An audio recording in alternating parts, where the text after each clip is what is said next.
আসসালামু আলাইকুম। অনেক দিন পরে আমরা একদম স্বাভাবিক জীবনে ফিরে যাওয়ার চেষ্টা করছি। আমাদের সামাজিক জীবনে, রাজনৈতিক জীবনে একটা বিরাট পরিবর্তন ঘটে গেল।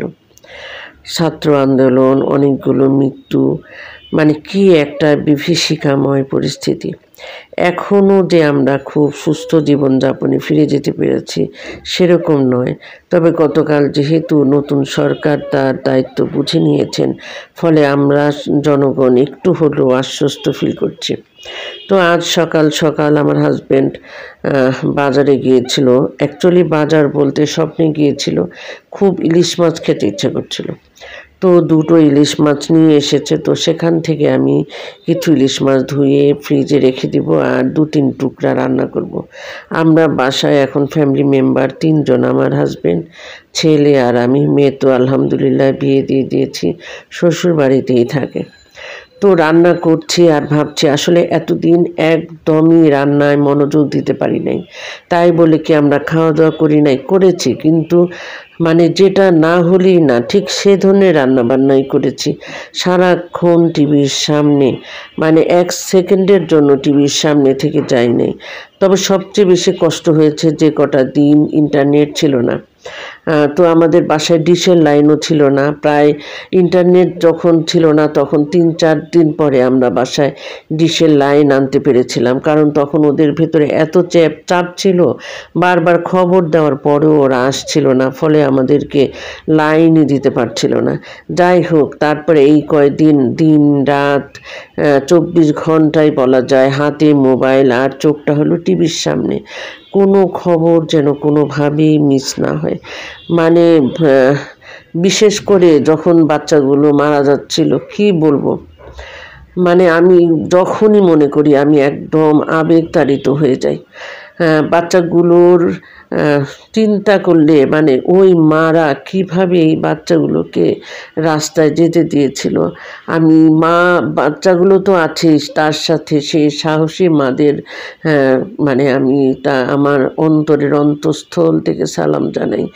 আজকাল আমাদের দেখুন ছেলে মেয়ে হয়তো বা 1 জন কি 2 জন, সেখান থেকে বাচ্চাগুলো মারা গেল, একটা ফ্যামিলি ধ্বংস হয়ে গেল। কিভাবে সেই ফ্যামিলিটা আবার উঠে দাঁড়াবে? ধরুন আমরা তো নতুন সমাজ পেলাম, নতুন দেশ পেলাম, নতুন করে স্বাধীনতা পেলাম। যেসব বাচ্চারা এখন মারা গেছে সেই সব ফ্যামিলির কি হবে? এই ক্ষতিপূরণ তারা কিভাবে পাবে? কোনো অর্থ সাহায্য কিংবা অন্য কোনোভাবেই এই ক্ষতিপূরণ সম্ভব না। আমাদের বাঁধ ভাঙা উচ্ছ্বাসের ভেতরেও যে একটা সংসার, পরিবারের যে কান্না, সেগুলো অনুভব করার মতন অবস্থায় আসলে আমরা তখন ছিলাম না।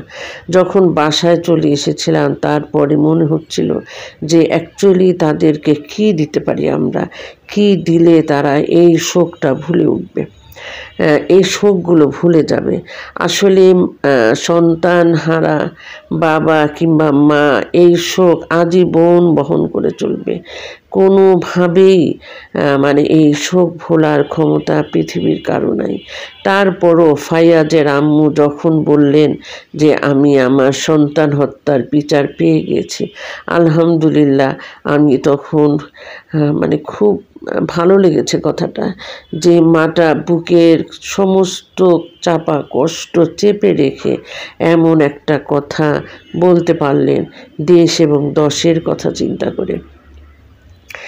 আর এই সব ব্যাপার, যেহেতু স্বাধীনতা চলে আসলো, সরকার গঠনে একটু দেরি হয়ে গেল, তারপরে শুরু হয়েছে ডাকাত। মানে প্রতিটা রাত, একটা রাতও আমরা মানে ডাকাতের ভয়ে ঘুমোতে পারছি না। এই এলাকায় সে এলাকায় গত রাত এসেছিল আমাদের এলাকায়, যদিও আমি আর আমার ছেলে ঘুমিয়ে পড়েছিলাম, আমরা একদম কিছুই টের পাইনি। ওর বাবা যখন আমাদের ডাক দিতে আসলো তখন দেখে আমরা ঘুমিয়ে পড়েছি। আমাদের বাসার সামনে দিয়ে নাকি ডাকাতরা দৌড়াদৌড়ি করেছিল। পরবর্তীতে সেনাবাহিনী এসে ডাকাতগুলো আসলে পালিয়ে যায়, ধরতে সক্ষম হওয়া যায় নাই। যাই হোক, এই হলো আমাদের প্রাত্যহিক জীবন। আর আজকে রান্না করছি শুক্রবার দিন, স্বাধীন দেশে স্বাধীনভাবে সুন্দরভাবে রান্না করছি ফ্যামিলির জন্য, এটাও একটা আনন্দের ব্যাপার। আর যদিও আজকে রান্না করতে একদমই মন চাচ্ছিল না, মনে হচ্ছিল টিভির সামনেই বসে থাকি, নতুন কি খবর আসবে, নতুন কি খবর দেখবো সেটা নিয়ে। আর আরেকটা জিনিস, আজকে ইলিশ রান্না করলাম, আর ইলিশের দাম মোটামুটি আমি মনে হচ্ছে নাগালের ভেতরে।